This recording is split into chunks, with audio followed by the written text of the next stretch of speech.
today I am starting a new unit that is atoms, molecule and nuclei। और इस unit में दो chapters cover होते हैं, एक है एटम और दूसरा है न्यूक्लियाई। आज हम बात करेंगे एटम चैप्टर की और अकॉर्डिंग टू एनसीईआरटी ये चैप्टर नंबर 11 है। तो सबसे पहले बात कर लेते हैं थॉमसन मॉडल की। थॉमसन ने बेसिकली अपना जो एटम मॉडल रखा उसमें उन्होंने कहा कि जो पॉजिटिव चार्जेस हैं वो स्फेयर के अंदर, यानी एटम कैसा है, एक स्फेयर की तरह है और पॉजिटिव चार्जेस जो हैं वो उसमें यूनिफॉर्मली डिस्ट्रीब्यूटेड हैं।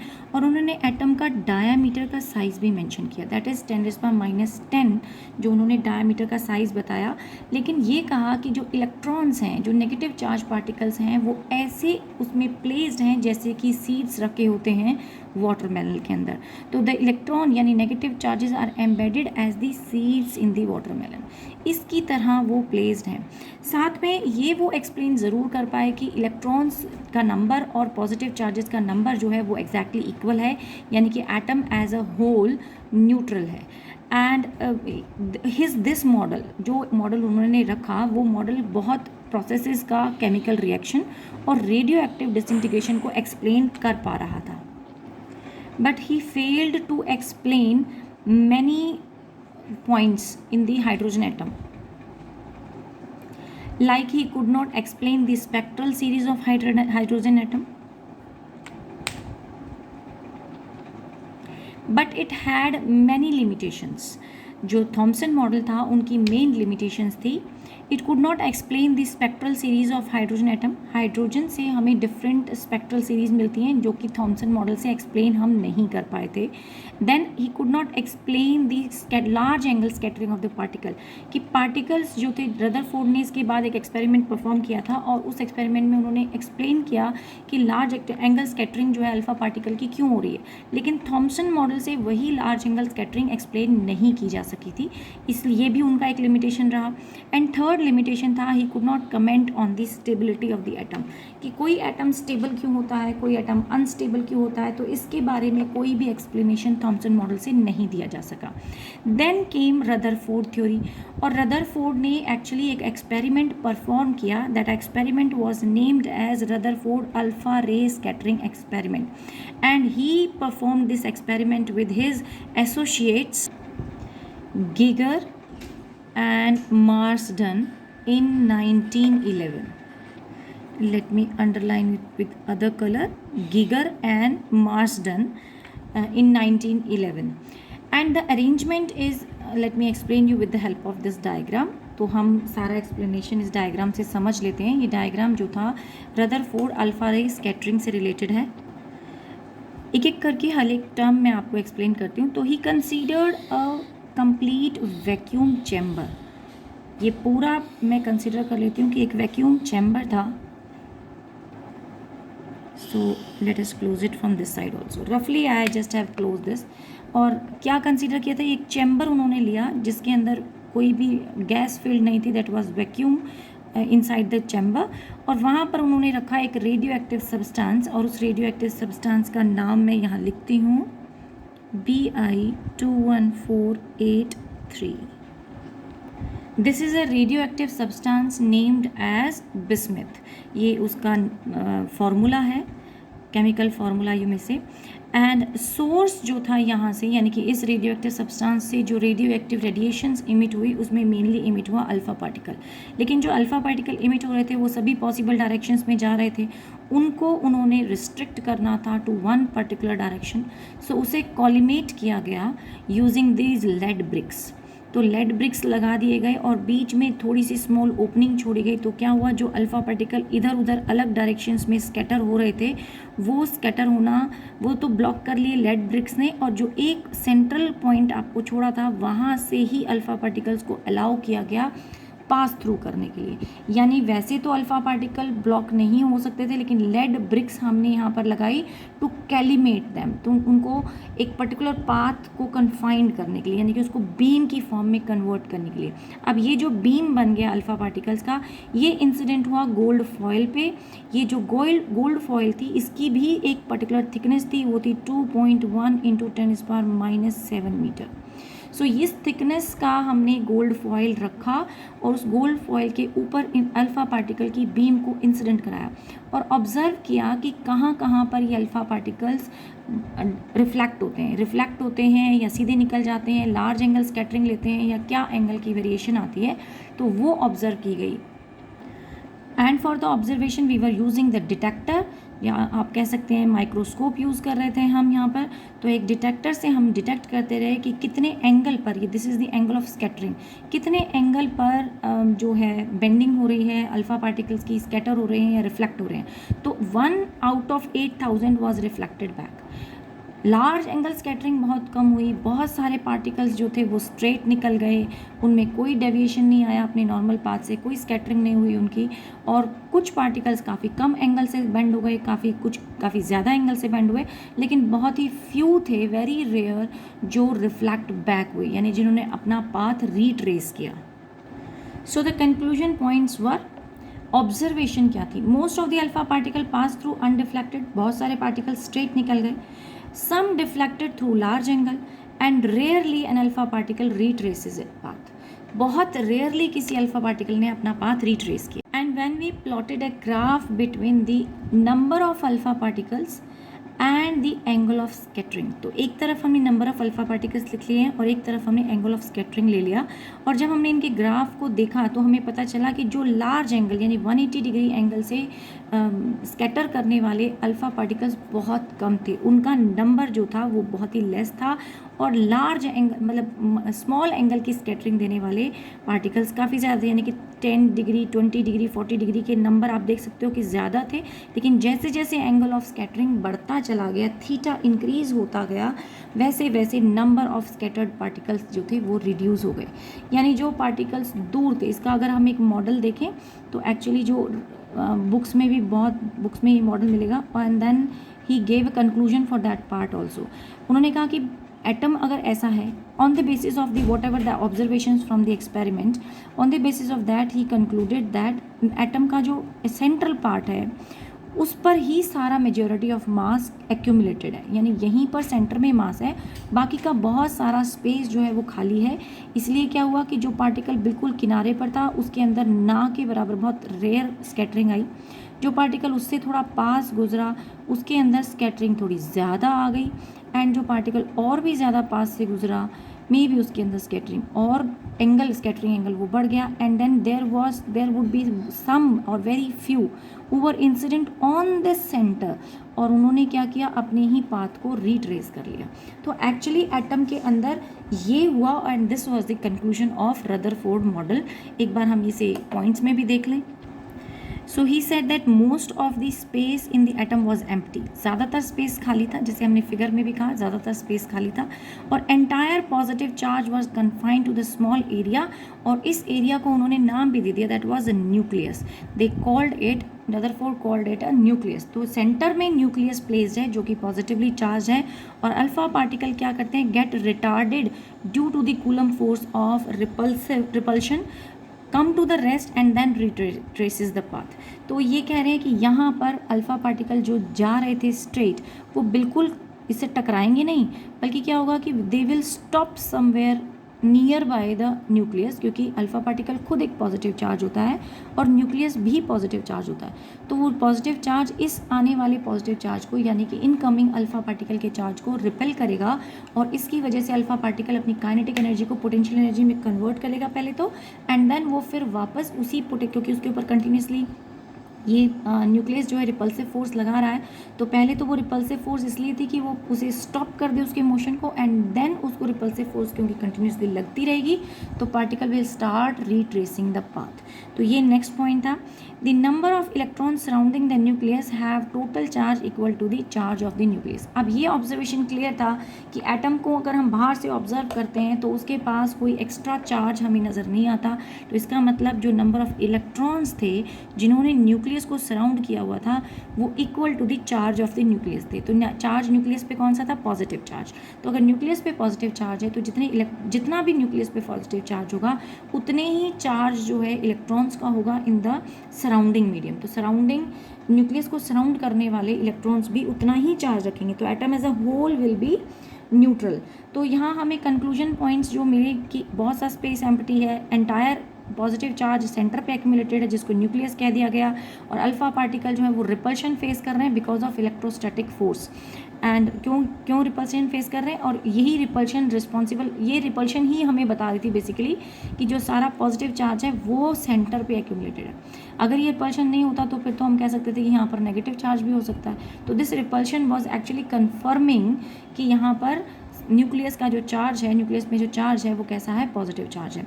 And again Rutherford after this gave some conclusion points, और कंक्लूजन पॉइंट्स को दिखा देते हैं हम एक एक करके कि most of the mass and the positive, सारा मास और सारा पॉजिटिव चार्ज कहाँ है, न्यूक्लियस के अंदर। साइज ऑफ द न्यूक्लियस भी वो डिफाइन कर गया, that is 10⁻⁻15। Number of electron जो है नंबर ऑफ पॉजिटिव चार्जेस के इक्वल थे, और इलेक्ट्रॉन रिवॉल्व अराउंड कर रहे हैं इन सर्कुलर ऑर्बिट। इलेक्ट्रॉन्स कैसे रिवॉल्व अराउंड कर रहे हैं, इन दी सर्कुलर ऑर्बिट रिवॉल्व अराउंड कर रहे हैं, यानी कि उनकी वजह से एक सेंट्रीपिटल फोर्स क्रिएट हो रही है। लेकिन ये सेंट्रीपिटल फोर्स कहाँ से आई, जो न्यूक्लियस है वो पॉजिटिवली चार्ज है, तो हम कह सकते हैं अगर ये एटम था तो एटम का सारा पॉजिटिव चार्ज न्यूक्लियस के पास है, और इसके अराउंड कुछ ऑर्बिट्स में इलेक्ट्रॉन्स घूम रहे हैं, और इलेक्ट्रॉन सर्कुलर पाथ पे घूम रहे हैं, एंड इन इलेक्ट्रॉन्स के ऊपर एक इलेक्ट्रोस्टैटिक फोर्स लग रही है, फोर्स ऑफ अट्रैक्शन लग रही है, और यही इलेक्ट्रोस्टैटिक फोर्स ऑफ अट्रैक्शन उनको सेंट्रीपिटल फोर्स प्रोवाइड कर रही है। तो सेंट्रीपिटल फोर्स कहाँ से आई, because of Coulomb's force of attraction की वजह से, इलेक्ट्रोस्टैटिक फोर्स ऑफ अट्रैक्शन की वजह से आई। अब इससे हमें सक्सेस मिली और काफ़ी चीज़ों के बारे में हमें डिटेल पता चल गया। तो सक्सेस में पहला पॉइंट क्या था कि लार्ज एंगल स्कैटरिंग हो रही है अल्फा पार्टिकल की, बहुत सारा स्पेस कैसा है, एम्प्टी है, चार्ज कैसा है, न्यूट्रल है, और एक only electrons are ejected by the atom. Electrons ही एटम से इजीली इजेक्ट हो सकते हैं, न्यूक्लियस से कोई भी पार्टिकल बाहर नहीं आएगा, क्योंकि न्यूक्लियस बहुत स्टेबल है और मैसिव है, और उस पर कोई फ़र्क नहीं पड़ता। तो अगर आप एटम जो है उसको आयन में कन्वर्ट होना है या उसको इलेक्ट्रॉन रिलीज़ करें तो सिर्फ वो इलेक्ट्रॉन ही रिलीज़ कर सकता है, न्यूक्लियस से कोई भी मटेरियल, कोई भी पॉजिटिव चार्ज जो है वो इजेक्ट नहीं होगा। Now there were many drawbacks also of Rutherford model, और सबसे पहला ड्रॉबैक तो यही था कि ये स्टेबिलिटी डिफाइन नहीं कर पा रहा था एटम की, यानी कि इन दी रदरफोर्ड मॉडल हमने कहा इलेक्ट्रॉन जो है वो सर्कुलर ऑर्बिट में रिवॉल्व अराउंड करते हैं, लेकिन अगर कोई भी इलेक्ट्रॉन एक सर्कुलर ऑर्बिट में रिवॉल्व अराउंड करेगा तो उसमें उसके ऊपर पास एक एक्सेलरेशन आएगा। अगर उसके पास एक एक्सेलरेशन है तो एक्सेलरेटेड चार्ज पार्टिकल क्या रिलीज़ करता है, इलेक्ट्रोमैग्नेटिक वेव रिलीज़ करता है, और अगर वो इलेक्ट्रोमैग्नेटिक वेव कंटिन्यूसली रिलीज़ कर रहा है तो उसकी एनर्जी को भी लॉस होना चाहिए, एंड कंटिन्यूसली एनर्जी रिलीज़ करने की वजह से फाइनली इलेक्ट्रॉन को न्यूक्लियस के ऊपर कोलैप्स हो जाना चाहिए, यानी कि इलेक्ट्रॉन रिवॉल्व अराउंड करता रहे स्पाइरल फॉर्म में। हम ये कह सकते हैं कि इलेक्ट्रॉन जो है वो इस तरीके से स्पाइरल, पहले तो वो घूम रहा है and finally it will come back to the, यहाँ से ऐसे कह सकते हैं कि इलेक्ट्रॉन आया and finally it will fall on the nucleus. तो ये न्यूक्लियस के ऊपर मैसिव पार्टिकल है, न्यूक्लियस के ऊपर इसे आखिरकार आकर गिर जाना चाहिए, लेकिन ऐसा होता नहीं है। इलेक्ट्रॉन कंटिन्यूसली जो है अपने ही ऑर्बिट में घूमते रहते हैं, लेकिन ऐसा क्यों हो रहा है कि वो अपने ही ऑर्बिट में घूम रहे हैं बिना कोई एनर्जी वेस्ट किए, बिना कोई एनर्जी लूज़ किए?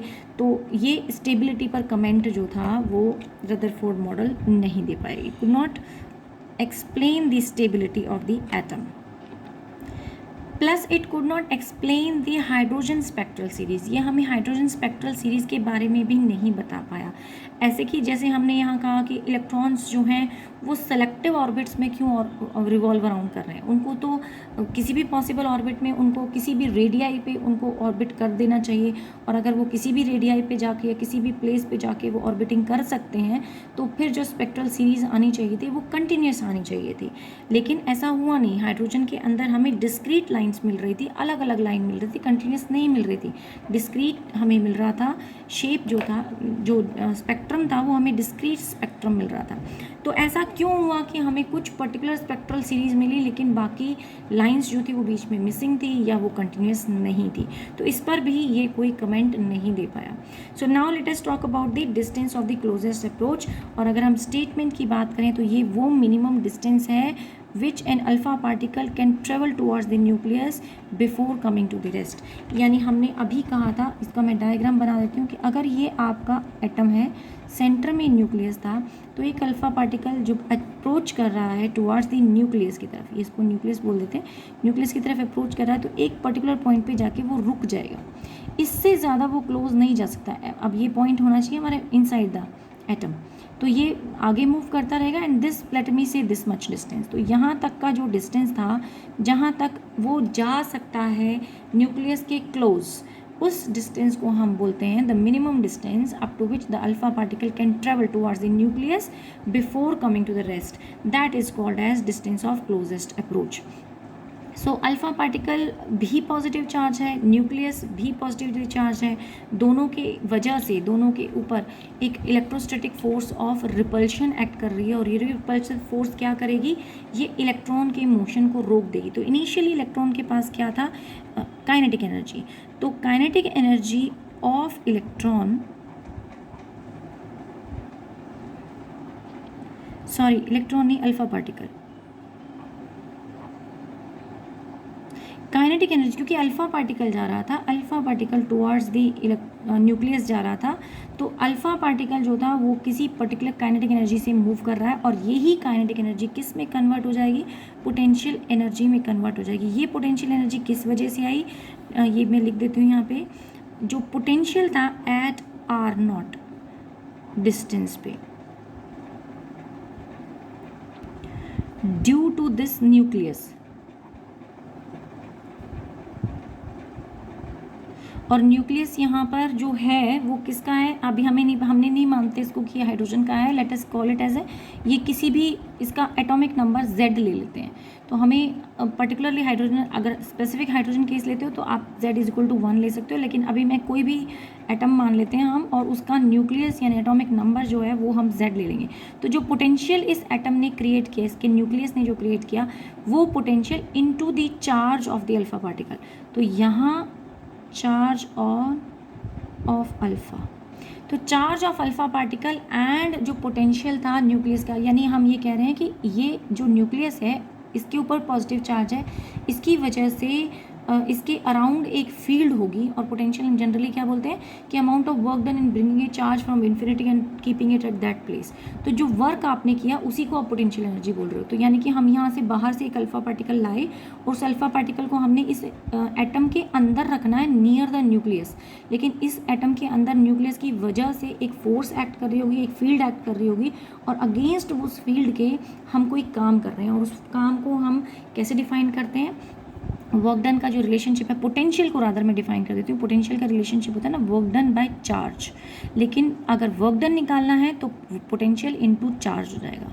चार्ज वो वाला जिसे आप बाहर से लेकर आ रहे हो, तो यहाँ चार्ज हम कौन लेके आ रहे हैं, अल्फा लेके आ रहे हैं, तो चार्ज ऑफ अल्फा हो गया, पोटेंशियल किसका हो गया, इस न्यूक्लियस का हो गया, वो पोटेंशियल हमने ले लिया, और यही वर्क डन कहलाएगा आपका पोटेंशियल एनर्जी। तो हमने क्या कह दिया है, हमने कहा कि एक अल्फा पार्टिकल मोशन में था, उसके पास काइनेटिक एनर्जी थी, लेकिन क्योंकि उसके ऊपर रिपल्सिव फोर्स लगी, और उस रिपल्सिव फोर्स ने उसको एक सर्टेन डिस्टेंस पे रोक दिया, और वही सर्टेन डिस्टेंस जो था, या वही मिनिमम डिस्टेंस जो था, वो कहलाता है डिस्टेंस ऑफ क्लोजेस्ट अप्रोच। तो चलिए हम इसे फटाफट कैलकुलेट कर लेते हैं। तो काइनेटिक एनर्जी का फॉर्मूला होता है हाफ m(u²), लेट मी से कि u वो वेलोसिटी थी जिससे वो ट्रेवल कर रहा था। पोटेंशियल का फॉर्मूला होता है k/r, k की जगह हम लिखेंगे 1/4πε0, और q/r, यहाँ चार्ज जो है, क्योंकि मैं एटॉमिक नंबर ले रही हूँ तो ZE बोल देते हैं, by R closest distance approach जो था वो r0 हो गया, and the charge on the alpha particle पे चार्ज होता है 2e, twice of that of the proton, positive charge होता है प्रोटोन के चार्ज के इक्वल। तो अब इसे सिंप्लीफाई करें, और r0 को if I take on that side, so you are left with 4πε0 2ZE², ये E एंड E मिलके E² हो गया, 2 आ गया, Z आ गया, एंड नीचे में पूरा हाफ mu² ले जाती हूँ।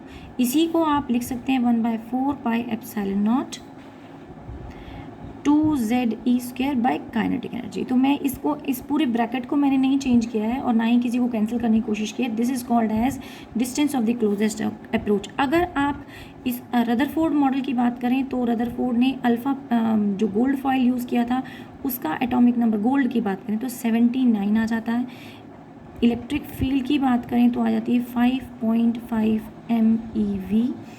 10 अगर हम ये सब यहाँ पे पुट कर देते हैं, काइनेटिक एनर्जी की वैल्यू पुट कर देते हैं, तो हमारे पास आंसर आ जाता है R0 as equal to 4.13 into 10⁻⁻14 metre, या इसी R0 को यानी distance of the closest approach को 4.135 फर्मी बोल सकते हैं। If we consider a case of the Rutherford alpha ray scattering, तो उस केस में हम Z यानी गोल्ड फॉयल उसमें यूज़ की गई थी एक्सपेरिमेंट में, तो वहाँ हम Z को 79 ले सकते हैं। काइनेटिक एनर्जी वहाँ निकल के आती है 5.5 mega electron volt, and when will place the value your distance closest distance approach, वो आता है 4.13 इंटू 10⁻⁻14 मीटर। सो ये अगर मीटर को आपने फर्मी में लिखना है तो 1 मीटर ये 10⁻15 जो है वो फर्मी के बराबर होता है। ओके मैंने यहाँ पर ये 41 होना चाहिए, 41.3 होना चाहिए। सो ये थोड़ा करेक्शन कर देते हैं हम यहाँ पे 41.3 फर्मी, क्योंकि यहाँ 14 है -14 और फर्मी होता है 1 10⁻⁻15 मीटर के बराबर, तो वो मैंने चेंज किया है। तो this is your value and this is your formula, closest distance approach का फार्मूला है। Now let us talk about the impact parameter. We can define impact parameter as the perpendicular distance of the velocity vector of alpha particle from the center of the nucleus। तो यहाँ मैंने एक diagram बनाया है, let us say कि nucleus कहीं यहाँ पर प्लेस था, ठीक है, या हम ये कह सकते हैं कि इसी एक्सिस पर प्लेस्ड है न्यूक्लियस।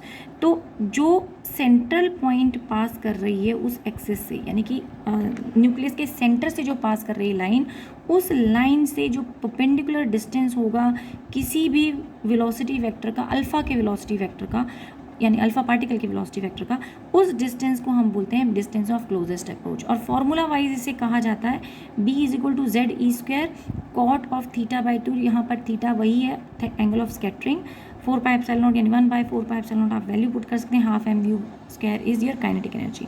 तो ये रिलेशनशिप है, proof is not in CBSE syllabus, only the relationship has been given. And concept को मैं एक बार फिर से बता देती हूँ क्या कहना चाहता है कि सपोज़ ये न्यूक्लियस था, तो न्यूक्लियस के सेंटर से पास कर रहा है ये एक्सेस, तो कुछ पार्टिकल्स होंगे, एटम नहीं लिया, ये न्यूक्लियस है, तो कुछ पार्टिकल्स होंगे जो ये अल्फ़ा रे कुछ इसी पर भी इंसिडेंट हो रहे होंगे, जो इसी पे इंसिडेंट हो रहे हैं वो इसी को रिट्रेस करेंगे, यानी उस केस में तो B क्या हो जाना चाहिए 0। अगर B यानी B is a perpendicular distance, तो पहले डिफाइन करते हैं B क्या है। तो अगर कोई अल्फ़ा पार्टिकल यहाँ से जा रहा है तो उस लाइन, उसके वेलोसिटी वेक्टर इस तरफ हुआ, ये वेलोसिटी वेक्टर उसका, उसके बीच में और सेंट्रल एक्सिस के बीच का जो डिस्टेंस है, परपेंडिकुलर डिस्टेंस, वो कहलाता है इम्पैक्ट पैरामीटर। और इस इम्पैक्ट पैरामीटर को हम अलग अलग केस में अलग अलग बता सकते हैं। जैसे कि अगर ये बहुत न्यूक्लियस के काफ़ी पास है तो यू विल नोटिस कि काफ़ी लार्ज एंगल स्कैटरिंग हो जाएगी।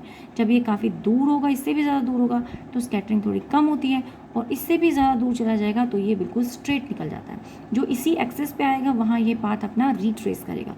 तो हम कहते हैं कि जितना ज़्यादा ये B होगा, यानी जितना ज़्यादा ये सेंट्रल एक्सिस अपने वेलोसिटी वेक्टर से होगा, अल्फ़ा के वेलोसिटी वेक्टर से ज़्यादा दूर होगा, उतना ही कम स्कैटरिंग एंगल आएगा। तो यही स्टेटमेंट लिखा है कि इफ़ B इज़ लार्ज तो scattering will be small by the small angle, if B is small scattering by the large angle. अगर B स्मॉल है, जैसे कि इस केस में मैं देखूँ तो यहाँ पर इस वेलोसिटी वेक्टर में और सेंट्रल एक्सिस में गैप कम है, तो B कम हो गया, B कम हुआ तो स्कैटरिंग लार्ज एंगल पे हो गई। अगर B और बढ़ा दें, यानी इधर का गैप देखें, ये गैप की बात करें तो ये गैप और भी ज़्यादा बढ़ गया है, तो इसको मैं अलग कलर से दिखाती हूँ। ये गैप बढ़ गया है, तो बढ़ा है तो स्कैटरिंग का एंगल क्या हुआ, स्कैटरिंग का एंगल ये थीटा कम हो गया। यहाँ थीटा क्या हो गया, यहाँ इतना बड़ा थीटा हो गया। तो पहले केस में थीटा बनाया, दूसरे केस में थीटा 2 कहते हैं। थर्ड केस और देख लेते हैं, अगर आपने और भी ज़्यादा इसको बढ़ा दिया, B को और इंक्रीज़ कर दिया, तो फिर स्ट्रेट निकल जाएगा, कोई बेंडिंग होगी ही नहीं। तो depending upon what the B is, B कितना है, ये इम्पैक्ट पैरामीटर कितना है, कितनी दूरी है सेंट्रल एक्सिस से उस वेलोसिटी वेक्टर की कितनी दूरी है, ये परपेंडिकुलर डिस्टेंस डिसाइड कर देगा कि एंगल की स्कैटरिंग कितनी होगी, एंगुलर स्कैटरिंग कितनी है, कम है, ज़्यादा है। So with this the concept for the Rutherford scattering is over. Next class में लेंगे हम Bohr's atomic model. Thank you.